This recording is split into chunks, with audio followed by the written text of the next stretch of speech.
Bonjour à tous et bienvenue à votre édition L'Info. Chargé par le président algérien Abdelmadjid Tebboune, le ministre algérien des Affaires étrangères Ahmed Attaf entame à partir de ce mercredi une visite de travail en Turquie, a indiqué un communiqué du ministère. Lors de cette visite, le ministre co-présidera avec son homologue turc Hakan Fidan les travaux de la deuxième session de la commission mixte algéro-turque de la planification.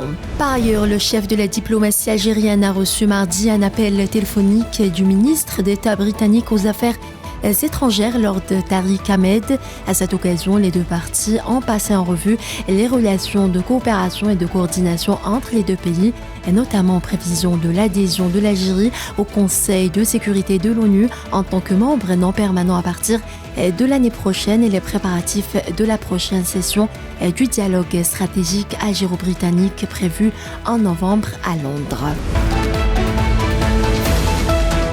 Dans le dossier sahraoui, le président sahraoui, secrétaire général du Front Polisario Brahim Ghali, a mis en relief hier mardi devant les participants aux travaux du sommet africain sur le climat tenu dans la capitale kenyane Nairobi les contributions de 100 pays à la préservation de l'environnement, tout en soulignant que les pratiques de l'occupant marocain dans les territoires sahraouis occupés menées en violation du droit international ne font qu'accentuer les impacts du changement climatique. La défense aérienne russe a abattu ce mercredi un drone de type avion au-dessus du district de Navlia dans la région de Bryansk.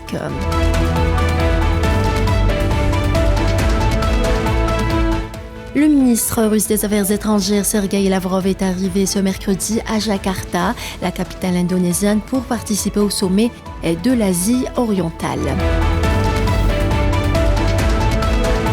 43 éléments du groupe terroriste Shebab ont été éliminés par les forces gouvernementales dans la partie centrale de la Somalie, a indiqué le ministère de l'Information de la Somalie.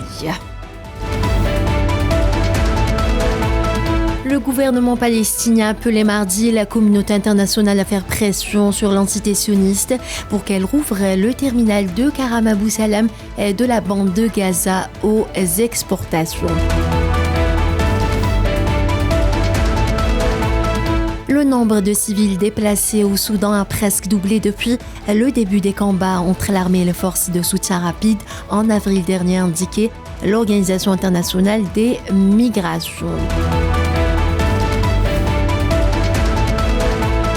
53 soldats supplétifs de l'armée burkinabé ont été tués lundi lors d'une attaque terroriste dans la province du Yatenga Nord, a annoncé hier l'armée qui a dit avoir éliminé plusieurs dizaines de terroristes.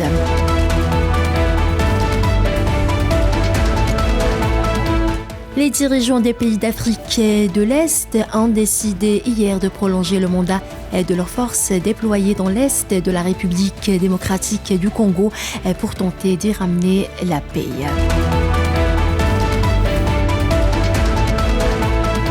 Un hélicoptère de lutte anti-sous-marine Sea King de la marine pakistanaise s'est écrasé mardi dans la province du Baloutchistan, tuant 3 soldats à bord.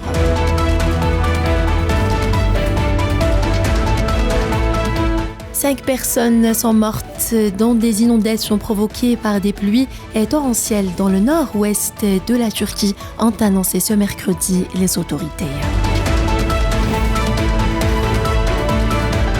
Le Brésil a une nouvelle fois été atteint par un événement climatique extrême avec un cyclone qui a fait 21 morts dans le sud du pays où les pluies diluviennes ont provoqué ces dernières 24 heures des glissements de terrain et de terribles inondations.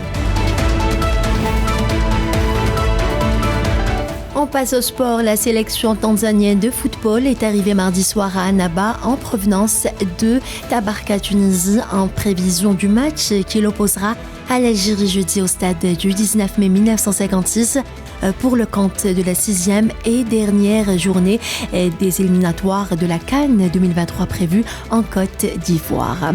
Voilà, c'est la fin de ce flash. Merci de l'avoir suivi.